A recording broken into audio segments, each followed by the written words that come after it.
Bernard Fromentin, pouvez-vous me dire quels ont été les différents critères qui vous ont orienté vers le choix de ce procédé? Nous avons retenu le procédé d'Isolasprance pour différents critères.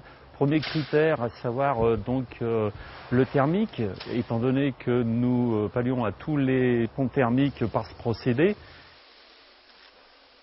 Il s'avère que nous avons, je dirais, à travers la nouvelle réglementation, des coefficients R que nous devons respecter par rapport aux études thermiques de nos constructions, afin d'avoir le label conforme donc à la future RT 2012. Deuxième critère qui est d'ordre, on va dire, aussi de son poids, étant donné que sur les différents planchers que nous utilisons et les études géotechniques, donc ça nous apporte des descentes de charge nettement inférieures à ce qui était fait jusqu'alors. Donc ce procédé a la particularité de nous apporter une étanchéité thermique parfaite. L'avantage aussi, c'est qu'à travers les études thermiques que nous réalisons de manière à obtenir les coefficients requis, et notamment le futur coefficient RT 2012, d'avoir une possibilité d'avoir une isolation centimètre par centimètre, donc vraiment, on va dire, appropriée à l'étude thermique.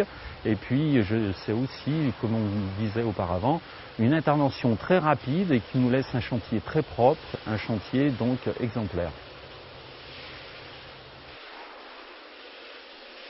Troisième critère très important, son intervention en termes de durée, à savoir que dans la journée, nous avons pu réaliser et l'isolation, la pose donc du chauffage et notamment la chape anhydrique qui va être apportée par-dessus. Et puis en termes de coût, nous y avons trouvé notre intérêt de par le fait d'avoir une réserve de sol nettement inférieure à ce que nous procédions auparavant.